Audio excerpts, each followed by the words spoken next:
Hi guys, I'm Shmee. Hello to you and welcome back, where you join me today to drive an absolute pocket rocket. This is the Audi TT RS from MTM. It has over 550 horsepower. They've completely reworked what was already a crazy car to drive. Today we're going to take a look around it, talk about the modifications, go for a test drive and see what this thing is like.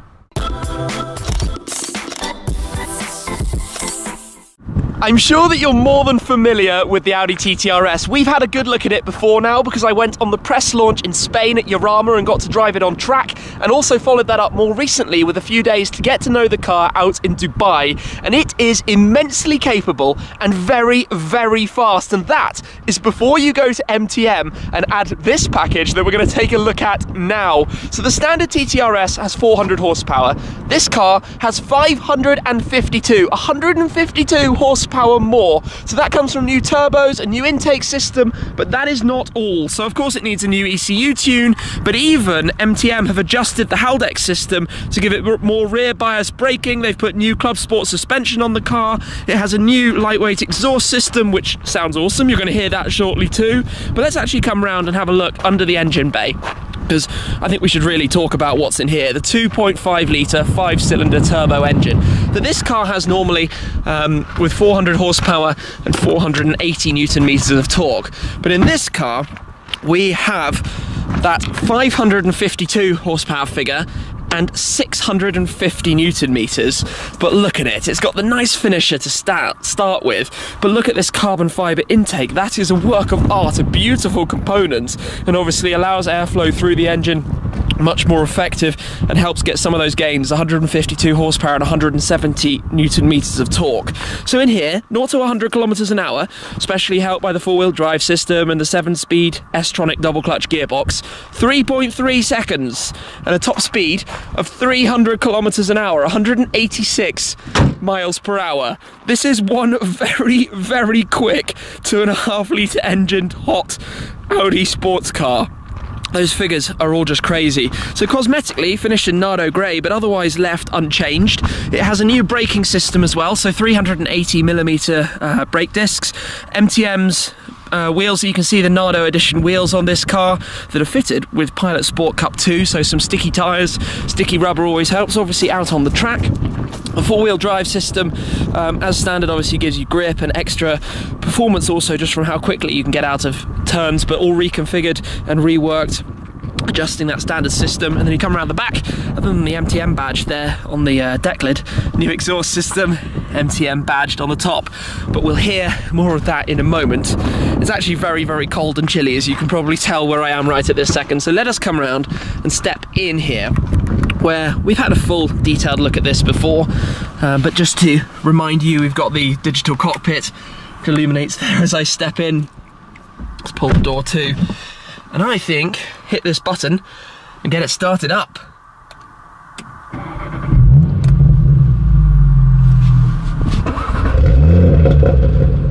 And we get some nice little burbles with that. So, like I said, this is very much an everyday driver car. It is comfortable, practical, small, nimble, easy to use, as I know from my previous experience. But now we have a new turbocharger and 552 horsepower. That is proper supercar territory. That 0 to 62 time is down from the standard 3.7 to 3.3. That is very, very quick. So let's go out on the roads, find out what it's like. And I think I'm going to enjoy this one.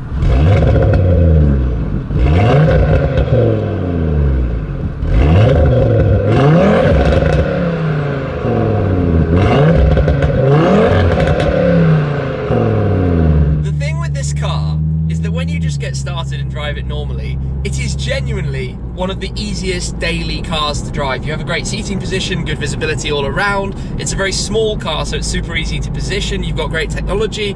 It is really a wonderful all-round package. Just my only, I think, problem with it before has been that it hasn't necessarily been exciting enough. You know, it's a TT at the end of the day. Yes, the TT has grown up big time, and the TT RS, when it first launched, was already an incredibly impressive machine. Now it is just, quite frankly, absurd as a car in its own right. So we've got drive select. We're driving currently in dynamic. You have the button on the steering wheel to change your different driving modes, but I want it in dynamic. It's by far the most fun. You can put the gearbox automatically into sport, which will actually hold the revs a little bit higher, sorry, which means a little bit louder. And as you can hear from the gear shifts, you do have quite a lot of sound in the cabin, but that is not something I am going to complain about in this car. That is exactly what we're driving it for today, to have some fun, hear some noise, and enjoy the car. So, if we head on out onto the roads here, it does its thing gently. You get this nice snap on shifts, which is, you'll hear it again in a second. Oh, you can hear the sort of turbo whistle coming in as well. But actually, I'm going to put it into manual, push the stick to the right, and shift manually. Get some burbles, get the revs going as well. You do get a sense that this thing is going to be quick. And I mean, you could put your foot down hard in the corner, to be honest, because you've got that much grip in this car. But away we go. Goodness, yep. And we are off.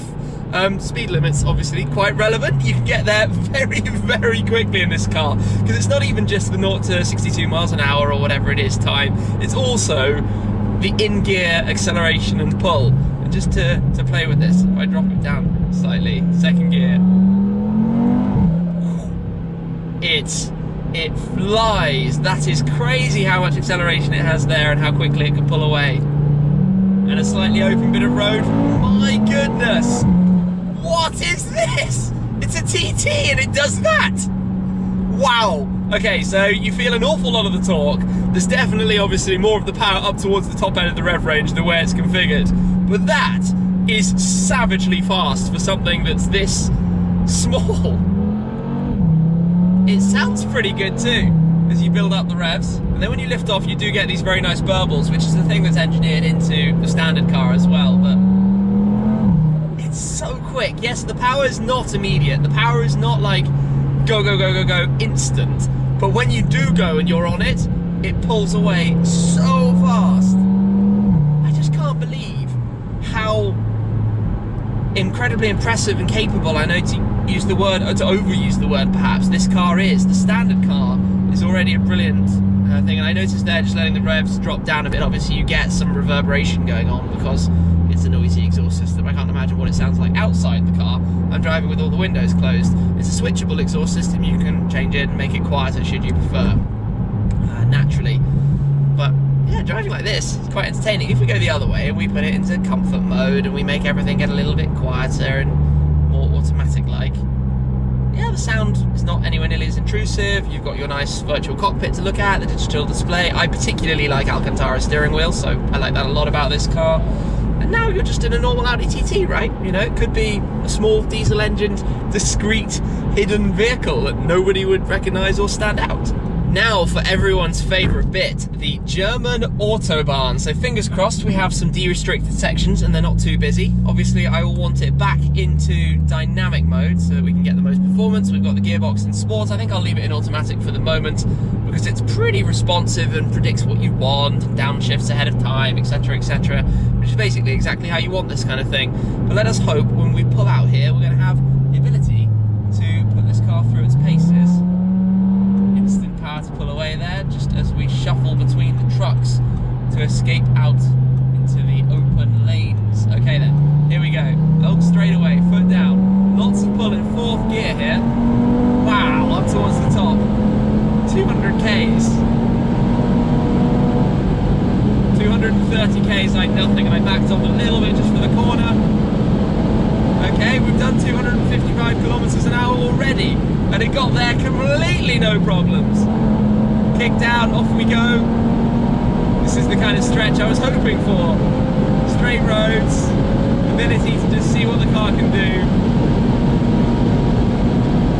280s, and I'm going to back off for the corner. So we're on 280 kilometers an hour in this car already.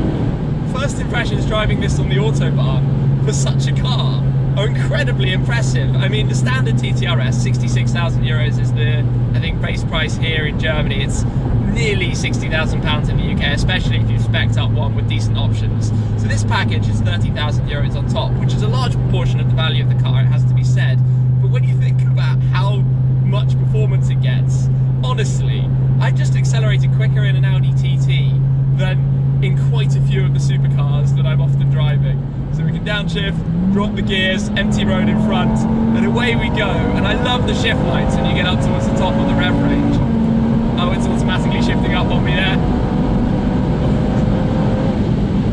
Just gets, even that was up to 250 kilometers an hour. So effortlessly and quickly. 160 in fourth gear, 180, 200, 220.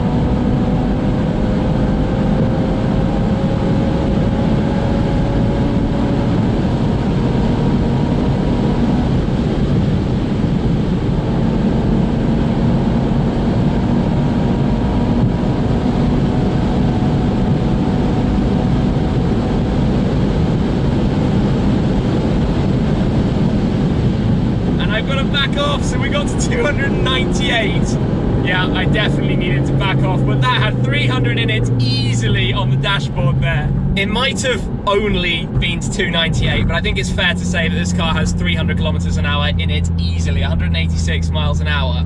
What an adrenaline rush though, and it's actually remarkably stable and comfortable at that speed. That's what's, I think, amazed me as well about this. I guess a bit like earlier, we're off the Autobahn now. Let's soften things up into comfort mode, into automatic on the gearbox, back to gentle town driving. And you know, the car has stop start, it has a nice sound system. We've got the Bang & Olufsen sound system in this car. It's got creature comforts that make for nice driving. It's got great brakes, of course. I can only imagine what it's like on the track, and they've been obviously 2 tracks with this car, and I think it's pretty much the fastest TT of this generation that exists out there that's been made. I have to say, it's a really good car. There's some level of practicality. You kind of have sort of back seats behind us and a hatchback for the boot as well. But yeah, I've enjoyed this. Nice little buzz doing that Autobahn run. Good car. The next thing to try in this car is the launch control. So for launch control, we need it in dynamic mode. You turn traction off, so hold a little bit into sport, hold it all the way into off. The car is in S on the gearbox, and basically foot on the brake, foot on the throttle, and away you go. So something like 3.3 seconds. Coming right up, let's see how this goes. Building turbo boost, and go! Holy moly! Whoa!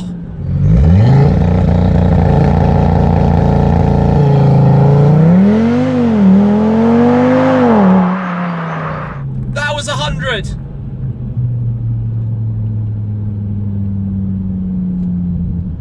It's so torquey. I'm honestly speechless. That was stupidly fast and so easy. You can probably tell by the look on my face that I'm a little bit taken aback and shocked by what I've just done. Let me try this once more. So literally, point the wheels straight, foot on the brake, build up the turbo boost. Yep. And away we go. Instant traction, instant off the line. Wow. Wow, wow, wow. This is crazy.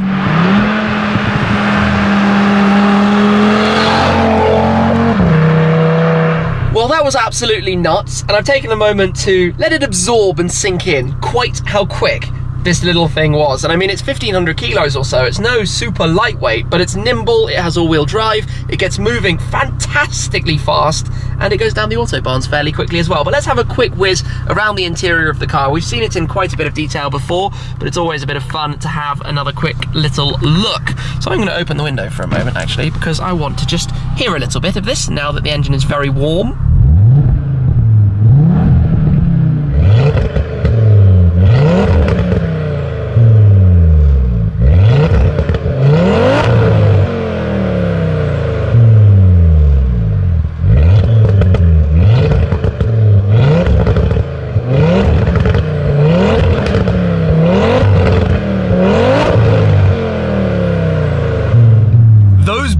And cracks are monumentally awesome. I know it's a silly little thing, it's almost a little bit childish, but they sound great, and I think that's what a car like this is about. So this is a fairly nicely equipped TTRS. We've got all of the options, all of the electronics, gadgetry, safety, security systems, everything like that you could imagine. But the dashboard as we know it is a brilliant piece of equipment. You can press the view button here on the left hand side and adjust what you're looking at, go through different options. You can even have Apple CarPlay, Android Auto on here as well on the dashboard. Should you wish.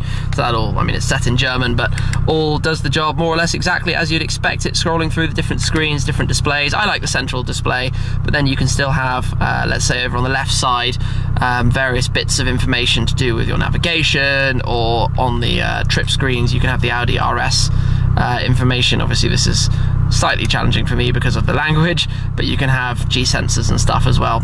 Over on whichever side you might want. On the right, you have more controls, a hotkey to go wherever you'd like it to go, mute, volume buttons.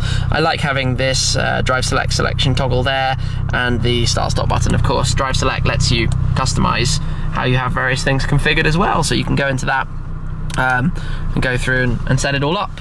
What else do we have? Mirror controls, light controls, nice carbon fiber trim as well, complementing above the Bang & Olufsen sound system. We've got electric seats with a number of different toggles and controls and the like, different aspects of those that you can move. In the center console, you've got a storage bucket down here, quite a decent bucket that you can fit your phone or the like in. Exhaust button, by the way, so standard. You can hear it gets a little bit louder in the sport mode. Doesn't change the full volumes of cracks. Volume and things, your S-tronic selector, controls also to go through various aspects of the infotainment directly from here in the center should you wish. Handbrake, automatic handbrake. So above that, these lovely panels for the climate control. These are really nice, having the clear central part inside these red finished surrounds. I like that an awful lot. So that is basically it for the front of the car. I'm going to shut it off and just show you into the rear. Not that there is a whole lot of room in the rear to actually see in this thing. If we fold the seats forward, which have a nice trim piece around the outside of them, you can see that leg space back here is not huge, but it's good for, you know, putting bags in if you so wish, or squishing some passengers into the rear if you don't like them very much. Anyway, if we come and have a look into the boot of the car as well, lift open the hatch, decent space, you can fold down the seats and then make that even more room.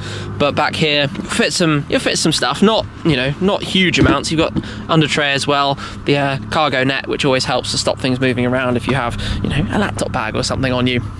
But other than that, I think you pretty much know more or less everything there is to know about the Audi TT RS. This version though, with a bit of thanks to these guys, is absolutely absurdly crazy and a wonderful bit of fun. There's a number of bits of badging around, especially on their show car, the wing badges, the lower skirt stickers. But other than that, it's very subtle, it's very discreet. It doesn't scream, hey, look at me, I'm an aftermarket, incredibly powerful Audi TT RS. But as we have just discovered, with launch control to go to 100 kilometers an hour in 3.3 seconds and a top speed in excess of 300 kilometers an hour, this thing is insane. So there we have it, the Audi TT RS from MTM, and what a machine that was. Smiles all the way. Maybe it's expensive, we talked a little bit about that, but my word, is it quick. Anyway, a big thanks to MTM for the opportunity to drive this car today. I've certainly enjoyed it. I hope that you guys have enjoyed the video as well, and as always, make sure to be subscribed, ring the bell down below, click that button to get instant notifications of new videos like this one. That's it for this time though. Thanks again, and I will catch up with you again very soon. Cheers!